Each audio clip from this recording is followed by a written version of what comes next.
Good morning and welcome back to another episode of Cougar TV. I'm Elena Africano. And I'm Janine Aquino. The past couple of weeks we've had true Colorado weather, with all 4 seasons in a week. Let's send it over to David to see what this week has in store. Hello, David here, and today I'd like to say for the next 5 days it's probably gonna get warmer, like on Wednesday, a high of 59 and a low of 46, and on Thursday there's a high of 60 and a low of 38, and on Friday a high of 76 and a low of 43. And for Saturday, there's a high of 81, a low of 47, and Sunday, a high of 77 and a low of 46. Back to you guys. Thanks, David, for that great weather report. Last week was a colorful one due to Respect Week. Monday, students wore yellow, Tuesday green, Wednesday blue, Thursday hats, and Friday purple. It allowed students the opportunity to lighten up, embrace gender equality, appreciate their peers, recognize their own beauty, and shed light on bullying. Here's more information on how it went. Respect Week was in part inspired by Matthew Shepard's Anti-Bullying Day and the organization that funded that.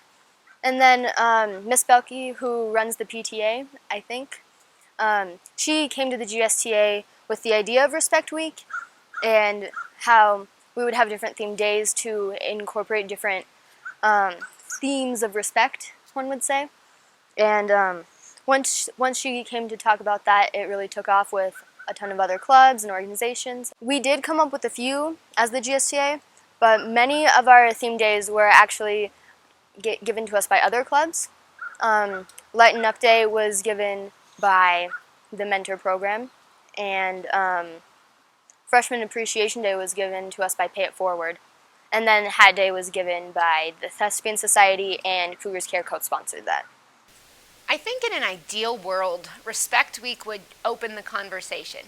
It would get students talking about why do we feel we need to have a Respect Week, and then on top of that, what can we do to respect one another?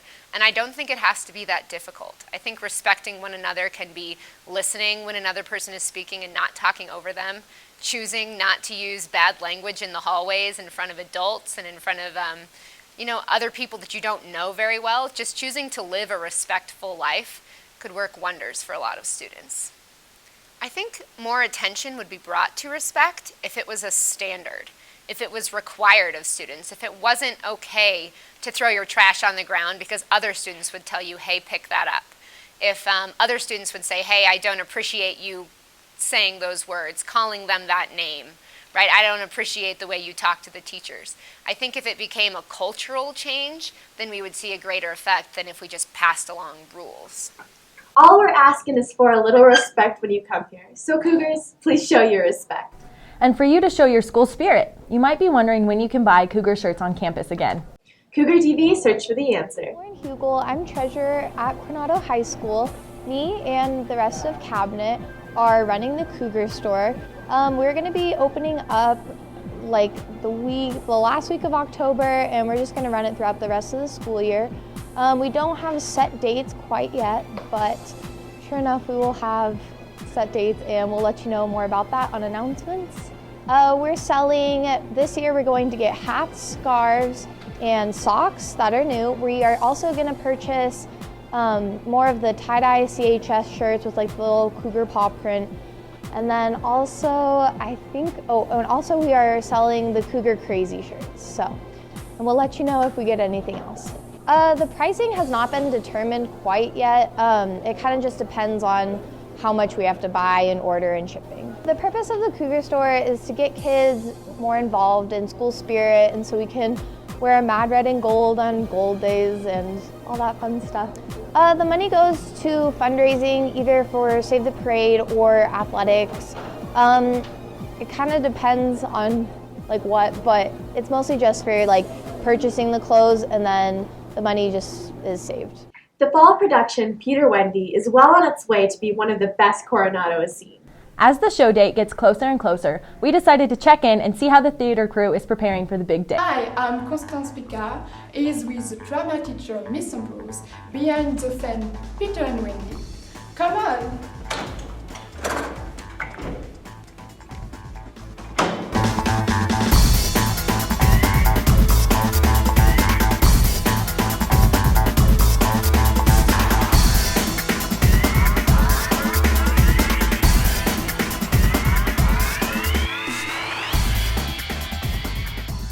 My favorite part about being a drama teacher is all of the different students that I get to meet, because from stagecraft to acting, you definitely get a variety of students, and I just love watching students kind of explore themselves and find their full potential.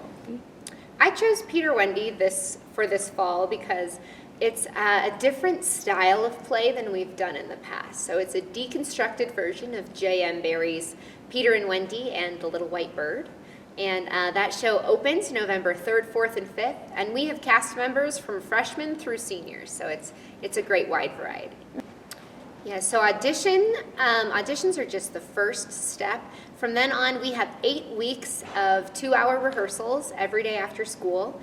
We build the sets not only during class, but also on work days, where we'll have 4-hour work days on Saturdays.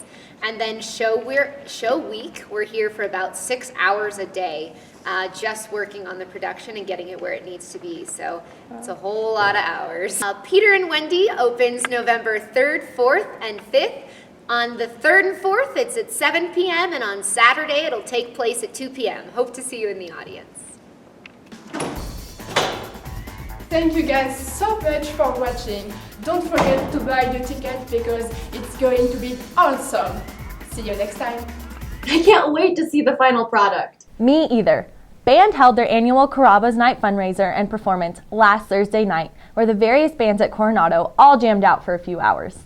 Let's take a minute and listen to some of those jazzy tunes.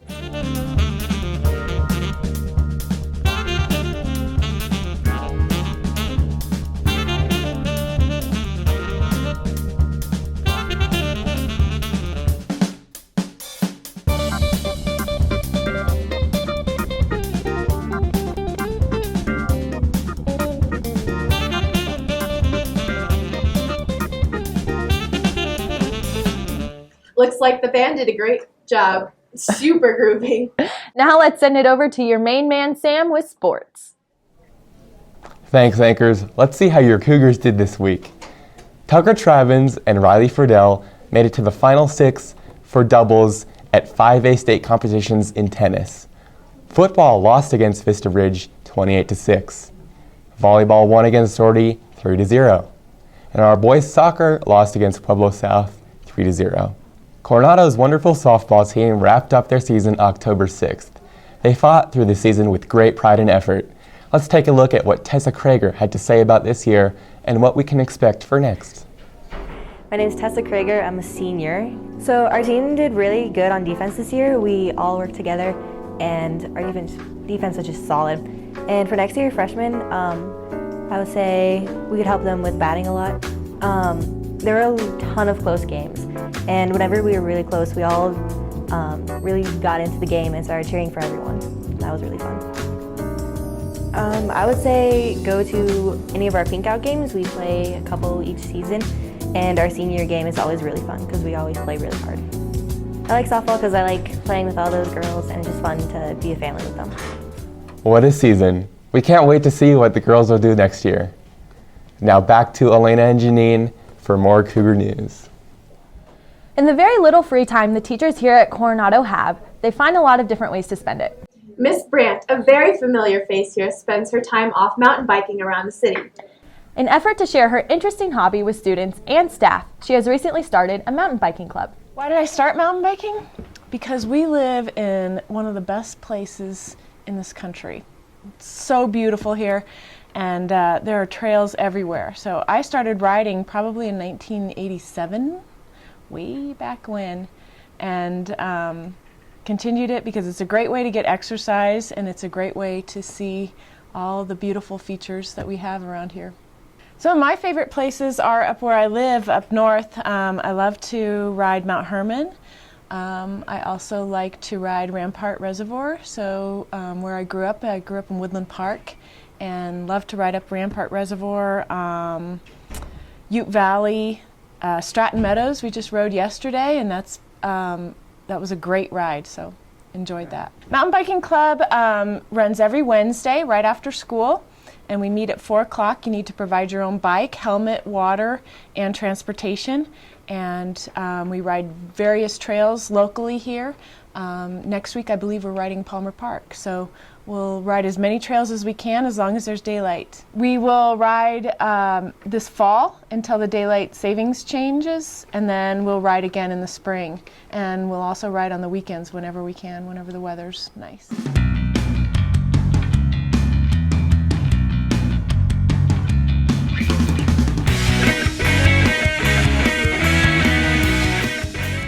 If you have any questions concerning Mountain Biking Club, head on down to room 4 and see Miss Brandt. Here at Coronado, we have a huge student body. 1,400 students are seen in the hallways every day, and sadly, a lot of people get lost in the crowd. The very idea of faces in the crowd is to highlight some of those individuals in the sea of students and staff. One such student that was missed in the crowd was Brandon Rincon. My name is Brandon Rincon. I moved here from Elizabethtown, Kentucky, a small town in the middle of nowhere. There isn't a lot of diversity as much as there is here.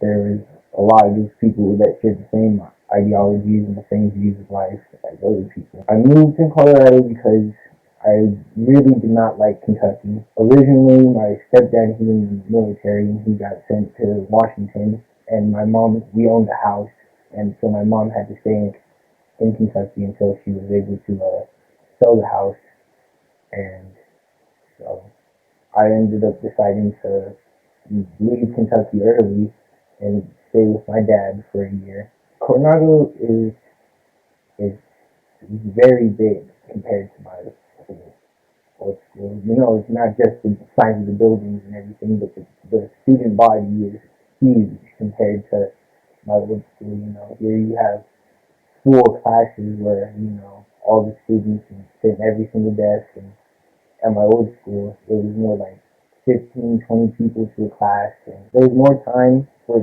teachers to communicate with students because they had less students. And I understand that teachers can't communicate with students 100% of the time because, you know, they have so many students to communicate with. You see a person every single day for a whole school year, you should know a little bit about that person besides their name. People at this school live in, I'm not trying to be rude or anything, but they sort of live in their own bubble. Brandon is a good reminder for all of us to try to get to know the people you see every day in the hallways and classrooms. Well, that wraps up another week of Cougar TV. I'm Janine Aquino. And I'm Elena Africano. Join us next week to find out what's happening in your hallways. Stay classy, Coronado.